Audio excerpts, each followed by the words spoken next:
पूर्व deputy CM doctor Dinesh Sharma एक दिवसीय दौरे पर बहराइच आए। कई कार्यक्रम में शामिल हुए और प्रेस कॉन्फ्रेंस में मणिपुर की घटना को लेकर एक अजीबोगरीब बयान देकर सबको चौंका दिया है।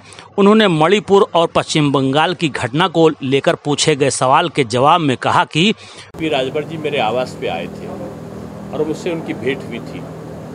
निश्चित रूप में वो जनाधार वाले एक जनता के व्यक्ति हैं और कब किस संदर्भ में क्या बात कहा था तो जब हमने सामने बात होगी तो पता चलेगा।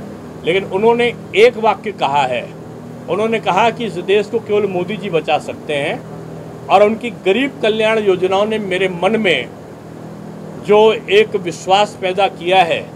सपा में जब मैं साथ में था तो मैं उलझन में था और बेचैन था। आज मैं बहुत प्रसन्न हूँ।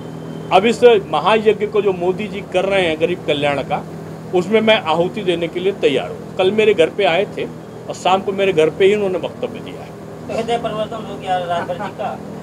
देखिए, राजनीति का जो दिशा दर्शन है वो नीति रीति सिद्धांत के आधार पर। मोदी जी को गाली दे रहे थे, बताया मैंने कहा ना कि जब वो गए उनके पास में जाकर, तब उनको पता चला कि जिनके पास थे वो कौन लोग हैं और जिनके पास को छोड़ के आए वो लोग कौन थे, उसका विश्लेषण करने का अवसर मिला।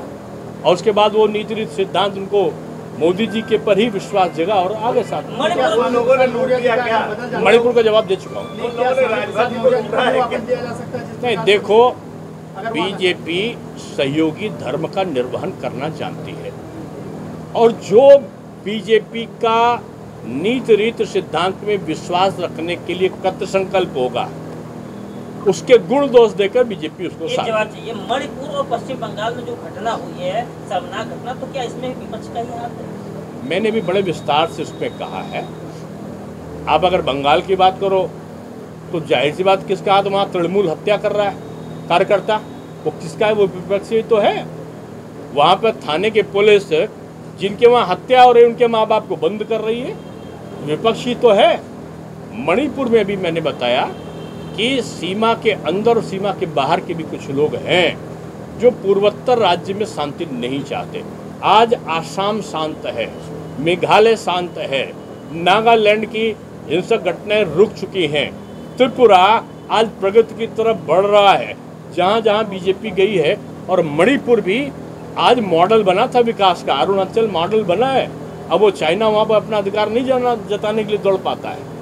ये पूर्वोत्तर की शांति ना तो सीमा पार के लोगों को पसंद आ रही है, ना कुछ छदम बेसी तथा कथित लोगों को नजर आ रही है। बंगाल में सीमा हैदर का मामला भी चल रहा है, जो सीमा क्रॉस करके आ गई है और ये मामला सुर्खियों में चल रहा है।